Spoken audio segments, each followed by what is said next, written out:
नमस्कार बंधुरा आमार हेसेले सबाइके स्वागत। आज के सामान्य किछु जिनिस निये बानिये फेलबो सन्देश। देखा जाक आमादेर की लागबे। लागबे हच्छे आमार एक बाटी गुঁড়ো दूध और किछुटा खोया क्षीर एकटु मिष्टि, ताई दिये आमी सन्देशटा तैरि करे नेब। निये नियेछि खोया क्षीर। खोया क्षीरटा आमी ग्रेट करे नेब।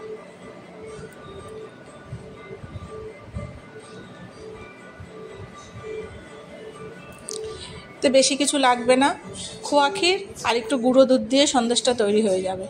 নিয়ে নিলাম এটি ফ্রাই প্যান বসিয়ে দিয়েছি, জল দিয়ে দিয়েছি এক বাটি, উষ্ণ গরম করে নিয়েছি, গুঁড়ো দুধটা দিয়ে দিলাম। এক বাটি গুঁড়ো দুধ নিয়েছি, দুধটাকে আমি ভালো করে ফুটিয়ে জাল দিয়ে নেব। দুধটা জাল দিয়ে গাঢ় করে নিয়েছি, এর মধ্যে দিয়ে দিলাম অল্প একটু চিনি। চিনি দিয়ে আমি দুধটাকে আবার ফুটিয়ে গাঢ় করে নেব। এবার এর মধ্যে আমি মিশিয়ে দেব গ্রেট করে রাখা খোয়া ক্ষীরগুলো। খোয়া ক্ষীর দিয়ে আমি ভালো করে পাক দিয়ে নেব।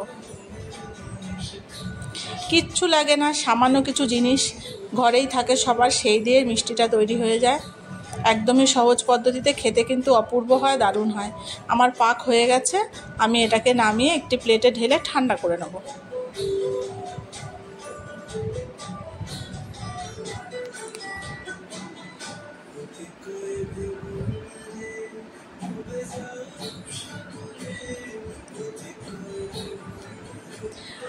ঠান্ডা করে নিয়েছি, এবার আমি একটি ছুরি দিয়ে পিস পিস করে সন্দেশগুলো কেটে নেব। আমার কিন্তু কালাকাত তৈরি হয়ে গেছে। একদম অল্প সময় অল্প জিনিস দিয়ে তৈরি হয়ে গেল কালাকাত। খেতে কিন্তু অপূর্ব হয়েছিল, বানিয়ে না খেলে বুঝতেই পারবেন না। একদম দোকানের মতনই তৈরি হয়েছে।